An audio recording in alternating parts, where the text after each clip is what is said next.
Now let us do an activity to demonstrate that oxygen is necessary for combustion.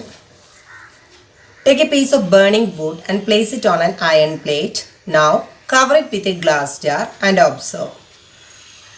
You will observe that the piece of burning wood gets extinguished after some time because the supply of oxygen has been stopped. By this activity, we can conclude that oxygen is necessary to support the process of combustion. Ignition temperature. Take a piece of paper and a piece of wood and try to burn each of them with the help of a matchstick. You will observe that the piece of paper catches fire easily while wood does not catch fire. Now pour some kerosene oil on the wood and burn it. You will observe that this time the wood catches fire easily. By this activity, we can conclude that different material catch fire at different temperatures. Thus, the minimum temperature at which a combustible substance catches fire is called its ignition temperature. Take a piece of paper. Then make 2 paper cups by folding a sheet of paper. Fill 50 ml of water in one of the cups. Now heat both the cups separately. After some time, you will observe that the empty paper cup burns quickly while the paper cup containing water does not burn. But it becomes hot because the water in the cup absorbs the heat and distributes it all over the part that holds water. So in the presence of water, the paper does not attain its ignition temperature, hence it does not burn. By this activity, we can conclude that substances having very low ignition temperature can catch fire easily and therefore they are called as inflammable substances.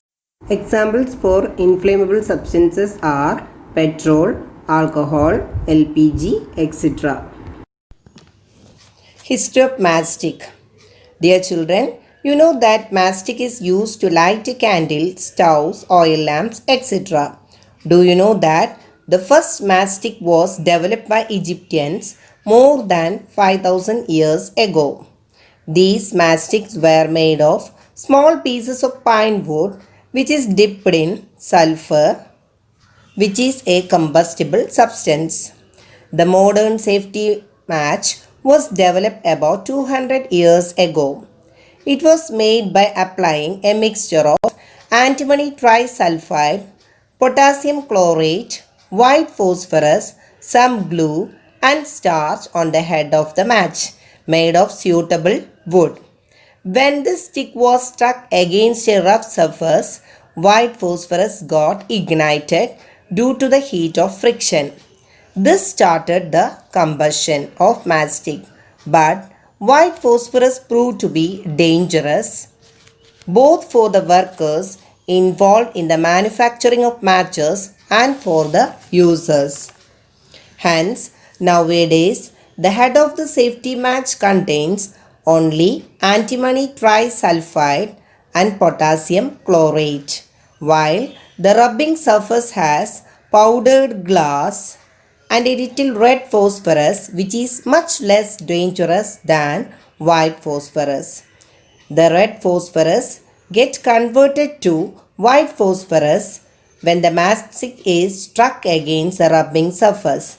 The white phosphorus immediately reacts with potassium chlorate in the matchstick head to produce the heat required to ignite antimony trisulfide and start the combustion. Thus, you have understood about the history of matchstick.